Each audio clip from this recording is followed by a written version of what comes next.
Where are the children? I'll never forget that fateful autumn night when I decided to explore the infamous abandoned farmhouse haunting the outskirts of our quiet countryside town. The stories that circulated about the place were chilling, and I had always needed to be more open to delve into its mysteries. But on this evening, curiosity got the better of me. The farmhouse was left to rot for years by its previous owners. With its decaying wooden exterior, overgrown yard, and shattered windows, it appeared like a relic of a bygone era. People in town had whispered tales of eerie occurrences, strange figures glimpsed through the tattered curtains, and unsettling sounds heard during the night. It was the kind of place that sent shivers down your spine. Henry, my adventurous friend, convinced me to join him on this unsettling adventure. "We've got to see what everyone's talking about," he said. And so we found ourselves one dark weekend night armed with flashlights and trepidation, making our way to the farmhouse. The moonlight barely illuminated the path as we ventured through the overgrown field towards the house. Our footsteps rustled the dried leaves beneath us, and the closer we got, the quieter the night became. As we reached the farmhouse, the once lively tales from town seemed like distant echoes. The house's exterior was an eyesore, with weeds crawling up its walls and vines clinging to the weathered wooden panels. Henry led the way, approaching the missing door, which provided us easy access inside. We stepped cautiously into the building, our flashlights cutting through the thick darkness surrounding us. The first floor was a disarray of shattered furniture, broken glass, and decaying remnants of a life long gone. The unsettling stillness weighed on us as we inched through the desolate rooms. Why would anyone abandon such a place? The thought haunted me as I examined the ruins. Our exploration took us upstairs, where the atmosphere turned even darker. We flicked on our flashlights to reveal 2 rooms, one on each side of the narrow hallway. Henry approached the door on the left, only to find it locked. Meanwhile, I entered the room on the right, which strangely lacked the decayed remnants I'd expected. The ceiling was covered in mold and the room was virtually empty, except for a single window, sealed off by slabs of wood. Curiosity drove me to that window. I crouched and peered between the slabs, gazing into the moonlit field. As I did, my heart sank. In the distance, I spotted 2 figures moving toward the farmhouse. Panic coursed through me, my breath quickening. It couldn't be 2 other curious teenagers. This was something else entirely. I left the window, whispering to Henry, who had now come over. He shared my concern as he, too, observed the approaching figures. But our worry deepened when footsteps echoed through the house below, heading up the stairs. We froze, standing in the dimly lit room, paralyzed by fear. The footsteps drew nearer, and a tall, imposing figure appeared in the dark hallway. The creep was followed by another man holding a dim flashlight. They walked past us in the dark, then fumbling with the locked door, mere feet from where we hid. We held our breath, hoping they wouldn't turn around. In a rusted click, the locked door finally squeaked open. To my horror, I saw 3 children chained to a bed. Our breath caught as we stared at each other, our terrified expressions mirrored in their eyes. The men began whispering to each other, their voices barely audible but their intent clear and frightening. Henry and I seized our opportunity, bolting into the hallway and down the stairs, our footsteps loud in the silence. The door swung open behind us, and we heard the pursuing intruders charging after us as we sprinted across the field toward our car. Panic and adrenaline drove us, and we didn't stop until we were safely inside, speeding away from the ominous farmhouse. Neither of us uttered a word during the journey back to my house. We were both in shock, trying to process the horrifying encounter. Before we could contact the police, the farmhouse exploded into flames. In minutes, the old dry wood of the house was reduced to ashes, leaving no traces of the nightmarish events that had transpired there. The eerie mysteries hidden within its rotting walls were buried with it, as the ominous house was swallowed by an unexplainable fire, leaving us to wonder what happened to the children. The intruders meant for their secret to stay hidden forever. The news of the farmhouse's mysterious destruction reached our small town and consumed everyone's attention. It was as though the very earth had swallowed its malevolent presence, leaving nothing but a charred memory in its place. But the true horror The sinister secrets that lurked within those decaying walls were never revealed. Henry and I shared a tacit understanding, an unspoken pact, never to speak of that night for fear that the men would come looking for us. The fear of our identities being discovered had kept us silent. The flames that had consumed the farmhouse had seemingly erased any evidence that we had ever been there. But in the depths of our minds, we knew that something sinister had transpired. As weeks turned into months, the haunting memories of that night never left me. What had those men been doing with those children in that abandoned place? Who or what had ignited the inferno that wiped it from existence? Where were the children murdered, or where were they taken? The town's rumors persisted, and the sinister atmosphere surrounding the farmhouse lingered. People still spoke in hushed tones about the secrets the house had harbored and the unsettling events within its walls. The burnt ruins were a constant reminder that something was amiss, that the truth remained shrouded in darkness. I often returned to that night in my thoughts as the years passed. The fear and uncertainty still clung to me like a shadow. There was an unshakable feeling that something malevolent had been afoot, something beyond the comprehension of a small, close-knit community. The story of the farmhouse became a legend, one that parents told their children to keep them away from the site, and one that sent shivers down the spines of teenagers daring each other to explore it. The sinister secrets remained hidden beneath the charred remnants of the house that had witnessed their dark deeds. To this day, the truth of what occurred that night remains a hidden mystery. Once a haunting presence in our town, the farmhouse had been mysteriously reduced to ashes, taking with it the answers that would forever elude us. And while the farmhouse no longer stood, its unsettling legacy lived on. A chilling reminder that some secrets were meant to remain buried in the shadows, lost to the relentless march of time. I stepped cautiously through the creaking doorway of the old, decaying house. It was a place whispered about in hushed tones, where no sane person dared to venture. Yet, curiosity had drawn me here. I was just a teenage girl, and perhaps that was my downfall. The air was thick with dust, and a rank odor lingered in the stillness. Broken glass crunched under my sneakers as I inched further into the darkness. The pale, feeble light from the setting sun barely penetrated the heavy curtains, casting eerie shadows that danced on the peeling wallpaper. My heart raced, but my curiosity drove me forward.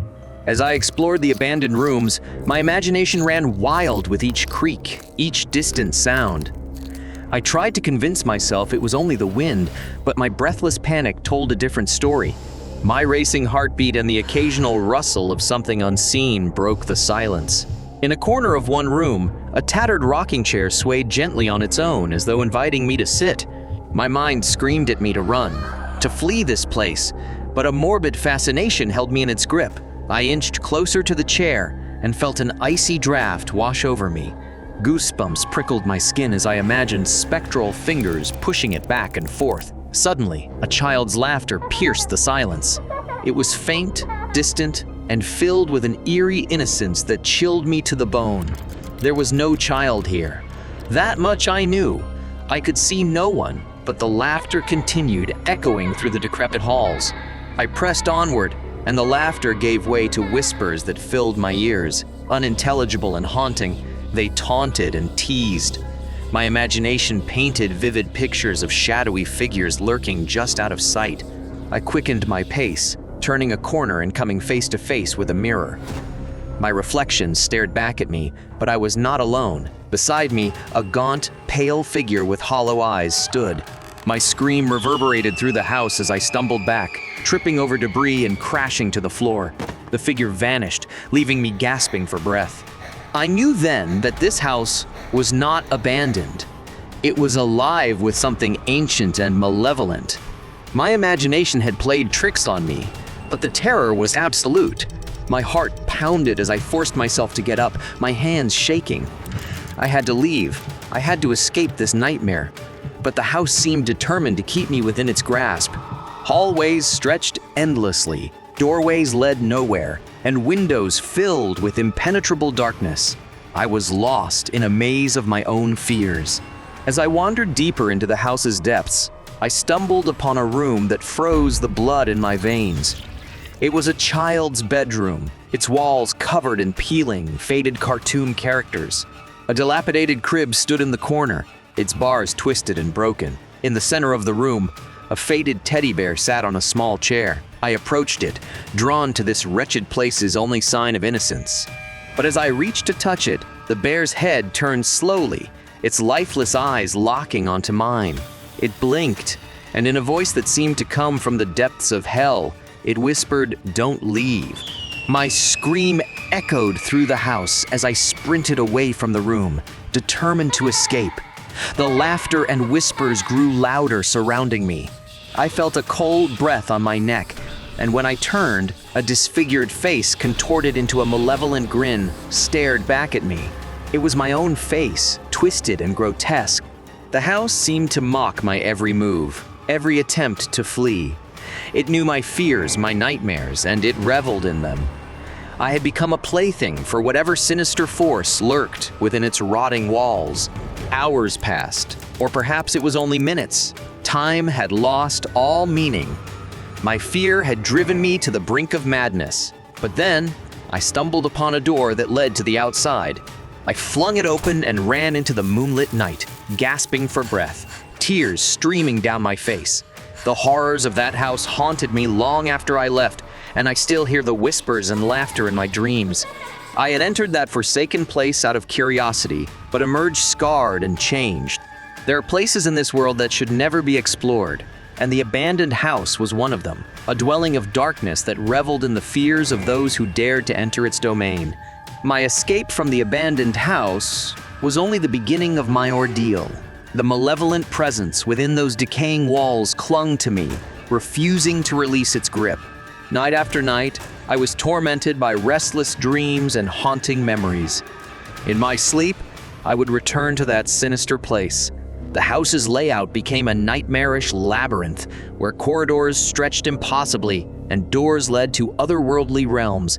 The whispers and laughter that had plagued me during my waking hours now echoed through my dreams, an unrelenting chorus of despair.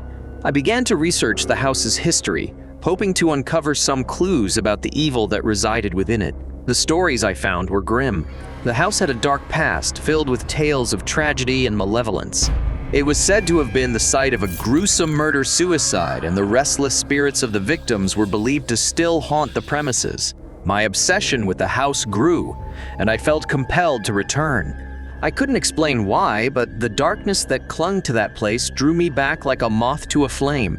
It was as though the house had become a part of me, an insidious force that refused to let go. One stormy night, I returned to the house, my heart pounding with dread and anticipation. The rain pounded on the roof, creating an eerie percussion that matched my racing pulse's rhythm. The front door stood ajar, inviting me in as if the house had summoned me. Inside, the atmosphere was even more oppressive than before. The shadows seemed more profound, the whispers more malicious. I went to the child's room, which had filled me with terror during my previous visit. It was empty now, the twisted crib and demonic teddy bear nowhere in sight, but the room itself exuded a malevolent aura. Standing in the center of the room, I heard a faint, mournful lullaby. It was a melody that seemed to seep from the very walls, a lament for the innocence that had been devoured by the darkness of this place. The air grew colder, and I could see my breath in the dim light. In a moment of reckless bravery, I called out to whatever entity lurked within the house, demanding answers. "Who are you? What do you want?" I cried into the darkness.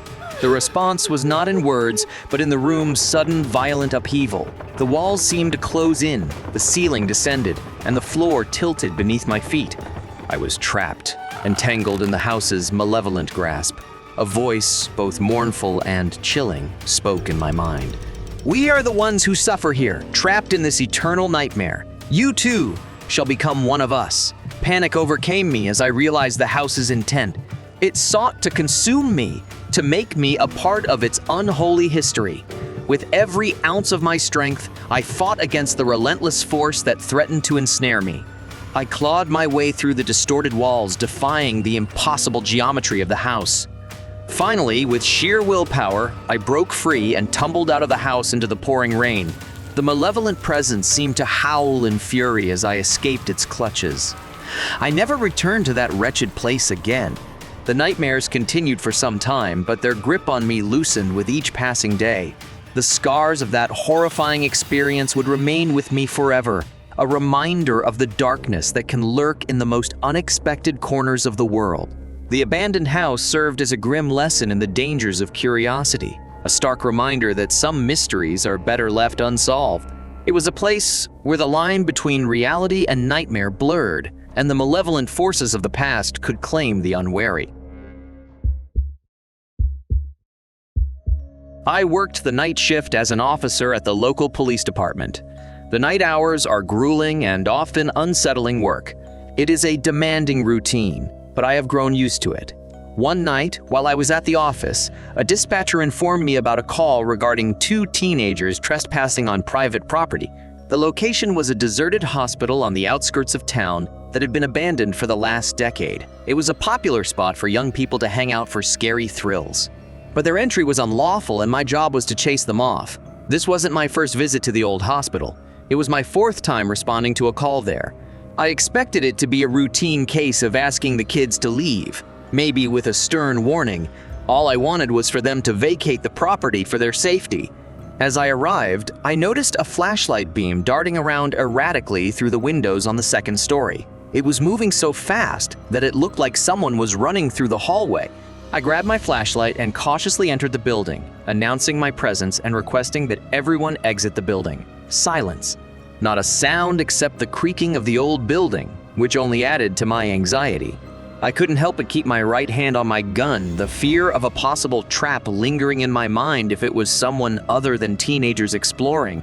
I slowly made my way up the creaking staircase, and as I reached the top, a loud thud echoed through the building as if someone had slammed into a wall. It was coming from the 2nd floor. My heartbeat quickened. I called out again, this time with a more aggressive tone, but there was no response. I listened carefully but heard nothing more than the building's eerie groans. With my flashlight, I began exploring the hallway, checking each room individually. All I found were old hospital beds and graffiti. When I reached the last room, the door was closed. I called out one last time before swinging it open. The room appeared empty, but there were signs of recent activity, 2 cigarette butts on the floor still smoldering. My unease grew as I realized they hadn't used the stairs to leave. The only other way out would have been through a broken window at the back of the building. Before I could investigate further, the door behind me slammed shut, and something heavy crashed against it. Footsteps echoed down the hallway. Panicked, I forced the door open just enough to squeeze through, revealing a large hospital bed blocking the door. By the time I was outside, the intruder had disappeared, leaving behind an unsettling mystery. Backup arrived and we conducted a more thorough investigation, eventually connecting with the 2 teenagers who had made the initial call. What was bizarre was that only one set of footsteps and a single flashlight had been seen in the windows, and the hastily abandoned cigarettes suggested a sudden departure. Had they fled because of my arrival? And if so, why had one person stayed behind? Days turned into weeks and weeks into months, but the missing teenagers never returned. Their disappearance was baffling, and as time passed, it seemed increasingly unlikely that we would ever uncover the truth. The prevailing theory was that the person in the hospital with me that night wasn't one of the missing teenagers, but someone else entirely. Without further leads, the mystery remained unsolved, leaving a haunting and unexplainable event in the annals of our small town's history. Subscribe.